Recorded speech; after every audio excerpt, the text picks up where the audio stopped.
ஆதியாகமம் அதிகாரம் 41. 2 வருஷம் சென்ற பின்பு பார்வோன் ஒரு சொப்பனம் கண்டான். அது என்னவென்றால், அவன் நதியண்டையிலே நின்று கொண்டிருந்தான். அப்பொழுது அழகும் புஷ்டியுமான 7 பசுக்கள் நதியிலிருந்து ஏறிவந்து புல் மேய்ந்தது.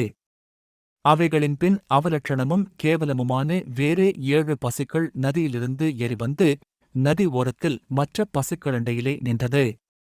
அவலட்சணமும் கேவலமுமான பசுக்கள் அழகும் புஷ்டியுமான 7 பசுக்களையும் பட்சித்துப் போட்டது. இப்படி பார்வோன் கண்டு விழித்துக் கொண்டான். மறுபடியும் அவன் நித்திரை செய்து 2ஆம் விசை ஒரு சொப்பனம் கண்டான். நல்ல செழுமையான 7 கதிர்கள் ஒரே தாளிலிருந்து ஓங்கி வளர்ந்தது. பின்பு சாவியானதும் கீழ்காற்றினால் தீய்ந்ததுமான 7 கதிர்கள் முளைத்தது. சாவியான கதிர்கள் செழுமையும் நிறைமேனியுமான அந்த 7 கதிர்களையும் விழுங்கிப் போட்டது. அப்பொழுது பார்வோன் விழித்துக் கொண்டு, அது சொப்பனம் என்று அறிந்தான். காலமே பார்வோனுடைய மனம் கலக்கங்கொண்டிருந்தது. அப்பொழுது அவன் எகிப்தில் உள்ள சகல மந்திரவாதிகளையும் சகல சாஸ்திரிகளையும் அழைப்பித்து அவர்களுக்கு தன் சொப்பனத்தைச் சொன்னான். ஒருவராலும் அதன் அர்த்தத்தை பார்வோனுக்குச் சொல்லக்கூடாமற் போயிற்று. அப்பொழுது பான்பாத்திரக்காரரின் தலைவன் பார்வோனை நோக்கி, நான் செய்த குற்றம் இன்றுதான் என் நினைவில் வந்தது. பார்வோன் தம்முடைய ஊழியக்காரர்மேல் கடுங்கோபங்கொண்டு, என்னையும் சுயம்பாகிகளின் தலைவனையும் தலையாரிகளின் அதிபதி வீடாகிய சிறைச்சாலையிலே வைத்திருந்த காலத்தில் நானும் அவனும் ஒரே ராத்திரியிலே வெவ்வேறு பொருள் கொண்ட சொப்பனம் கண்டோம். அப்பொழுது தலையாரிகளின் அதிபதிக்கு வேலைக்காரனாகிய எபிரெய பிள்ளையாண்டான் ஒருவன் அங்கே எங்களோடே இருந்தான். அவனிடத்தில் அவைகளைச் சொன்னோம். அவன் நாங்கள் கண்ட சொப்பனங்களுக்குரிய வெவ்வேறு அர்த்தத்தின்படியே எங்கள் சொப்பனத்தின் பயனைச் சொன்னான். அவன் எங்களுக்குச் சொல்லிய அர்த்தத்தின்படியே நடந்தது. என்னை திரும்ப என் நிலையிலே நிறுத்தி அவனைத் தூக்கிப் போடுவித்தார் என்றான்.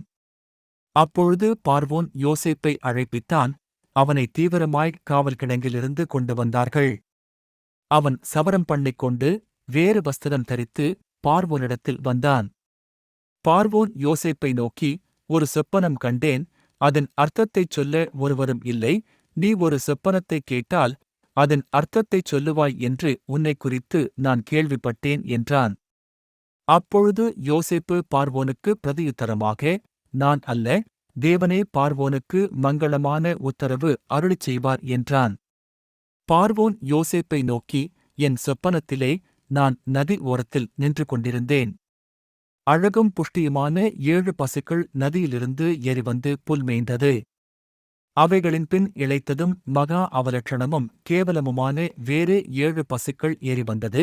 இவைகளைப் போல அவலட்சணமான பசுக்களை எகிப்து தேசமெங்கும் நான் கண்டதில்லை. கேவலமும் அவலட்சணமுமான பசுக்கள் கொழுமையான முந்தின 7 பசுக்களையும் பட்சித்துப் போட்டது.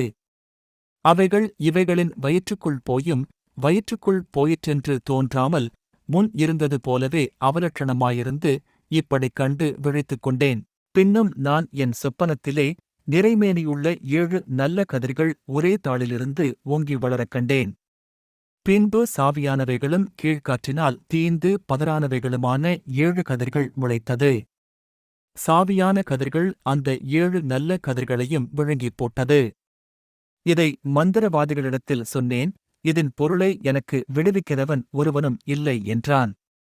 அப்பொழுது யோசேப்பு பார்வோனை நோக்கி, பார்வோனின் சொப்பனம் ஒன்றுதான். தேவன் தாம் செய்யப் போகிறது இன்னதென்று பார்வோனுக்கு அறிவித்திருக்கிறார். அந்த 7 நல்ல பசுக்களும் 7 வருஷமாம். அந்த 7 நல்ல கதிர்களும் 7 வருஷமாம். சொப்பனம் ஒன்றே. அவைகளின் பின் ஏறிவந்த கேவலமும் அவலட்சணமுமான 7 பசுக்களும் 7 வருஷமாம். கீழ்காற்றினால் தீய்ந்து சாவியான 7 கதிர்களும் 7 வருஷமாம். இவைகள் பஞ்சமுள்ள 7 வருஷமாம். பார்வோனுக்கு நான் சொல்ல வேண்டிய காரியம் இதுவே. தேவன் தாம் செய்யப் போகிறதை பார்வோனுக்குக் காண்பித்திருக்கிறார். எகிப்து தேசமெங்கும் பரிபூரணமான விளைவு உண்டாயிருக்கும் 7 வருஷம் வரும்.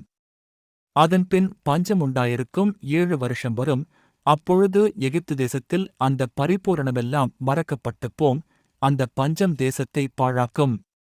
வரப்போகிற மகா கொடுமையான பஞ்சத்தால் தேசத்தில் முன்னிருந்த பரிபூரணமெல்லாம் ஒழிந்து போம். இந்தக் காரியம் தேவனால் நிச்சயிக்கப்பட்டிருக்கிறது என்பதையும் தேவன் இதை சீக்கிரத்தில் செய்வார் என்பதையும் குறிக்கும் பொருட்டு இந்தச் சொப்பனம் பார்வோனுக்கு இரட்டித்தது. ஆகையால் விவேகமும் ஞானமுமுள்ள ஒரு மனுஷனைத் தேடி அவனை எகிப்து தேசத்துக்கு அதிகாரியாக பார்வோன் ஏற்படுத்துவாராக. இப்படி பார்வோன் செய்து தேசத்தின் மேல் விசாரணைக்காரரை வைத்து பரிபூரணமுள்ள 7 வருஷங்களில் எகிப்து தேசத்திலே விளையும் விளைச்சலில் 1/5 பங்கை வாங்கும்படி செய்வாராக. அவர்கள் வரப்போகிற நல்ல வருஷங்களில் விளையும் தானியங்களையெல்லாம் சேர்த்து பட்டணங்களில் ஆகாரம் உண்டாயிருக்கும்படிக்கு பார்வோனுடைய அதிகாரத்துக்குள்ளாக தானியங்களை பத்திரப்படுத்தி வைத்து வைப்பார்களாக. தேசம் பஞ்சத்தினால் அழிந்து போகாதபடிக்கு அந்த தானியம் இனி எகிப்து தேசத்தில் உண்டாகும் பஞ்சமுள்ள 7 வருஷங்களுக்காக தேசத்திற்கு ஒரு வைப்பாயிருப்பதாக என்றான்.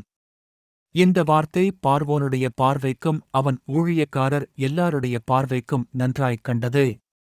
அப்பொழுது பார்வோன் தன் ஊழியக்காரரை நோக்கி, தேவ ஆவியைப் பெற்ற இந்த மனுஷனைப் போல வேறொருவன் உண்டோ என்றான். பின்பு பார்வோன் யோசேப்பை நோக்கி, தேவன் இவை எல்லாவற்றையும் உனக்கு வெளிப்படுத்தியிருக்கிறபடியால் உன்னைப்போல விவேகமும் ஞானமுமுள்ளவன் வேறொருவனும் இல்லை. நீ என் அரமனைக்கு அதிகாரியாயிருப்பாய். உன் வாக்கின்படியே என் ஜனங்கள் எல்லாரும் அடங்கி நடக்கக் கடவர்கள்.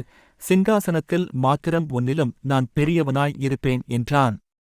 பின்னும் பார்வோன் யோசேப்பை நோக்கி, பார், எகிப்து தேசம் முழுமைக்கும் உன்னை அதிகாரியாக்கினேன் என்று சொல்லி, பார்வோன் தன் கையில் போட்டிருந்த தன் முத்திரை மோதிரத்தை கழற்றி அதை யோசேப்பின் கையிலே போட்டு மெல்லிய வஸ்திரங்களை அவனுக்கு உடுத்தி பொன் சரப்பணியை அவன் கழுத்திலே தரித்து தன்னுடைய 2ஆம் இரதத்தின் மேல் அவனை ஏற்றி தெண்டனிட்டு பணியுங்கள் என்று அவனுக்கு முன்பாக கூறுவித்து எகிப்து தேசம் முழுமைக்கும் அவனை அதிகாரியாக்கினான். பின்னும் பார்வோன் யோசேப்பை நோக்கி, நான் பார்வோன், ஆனாலும் எகிப்து தேசத்திலுள்ளவர்களில் ஒருவனும் உன் உத்தரவில்லாமல் தன் கையையாவது தன் காலையாவது அசைக்கக்கூடாது என்றான். மேலும் பார்வோன் யோசேப்புக்கு சாப்நாத் பன்னேயா என்கிற பெயரையிட்டு ஓன் பட்டணத்து ஆசாரியனாகிய போத்திபிராவின் குமாரத்தியாகிய ஆஸ்நாத்தை அவனுக்கு மனைவியாகக் கொடுத்தான். யோசேப்பு எகிப்து தேசத்தை சுற்றிப் பார்க்கும்படி புறப்பட்டான். யோசேப்பு எகிப்தின் ராஜாவாகிய பார்வோனுக்கு முன்பாக நிற்கும்போது 30 வயதாயிருந்தான். யோசேப்பு பார்வோனுடைய சந்நிதியிலிருந்து புறப்பட்டு எகிப்து தேசம் எங்கும் போய் சுற்றிப் பார்த்தான்.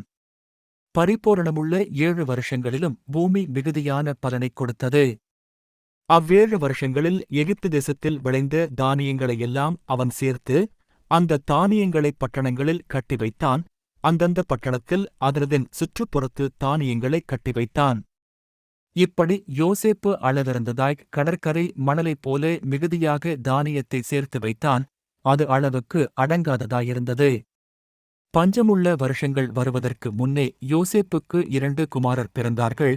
அவர்களை ஓன் பட்டணத்து ஆசாரியனாகிய போத்திபிராவின் குமாரத்தியாகிய ஆஸ்நாத்து அவனுக்குப் பெற்றாள்.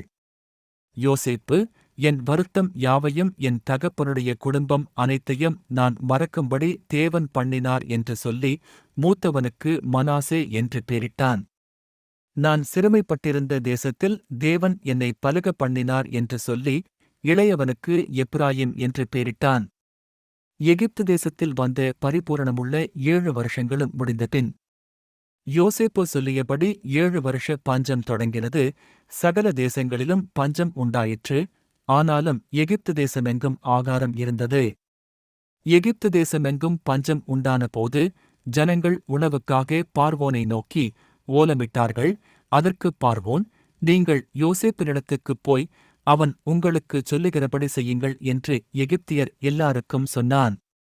தேசமெங்கும் பஞ்சம் உண்டானபடியால் யோசேப்பு களஞ்சியங்களையெல்லாம் திறந்து எகிப்தியருக்கு விற்றான்.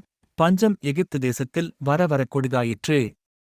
சகல தேசங்களிலும் பஞ்சம் கொடிதாயிருந்தபடியால் சகல தேசத்தார்களும் யோசேப்பினிடத்தில் தானியம் கொள்ளும்படி எகிப்துக்கு வந்தார்கள்.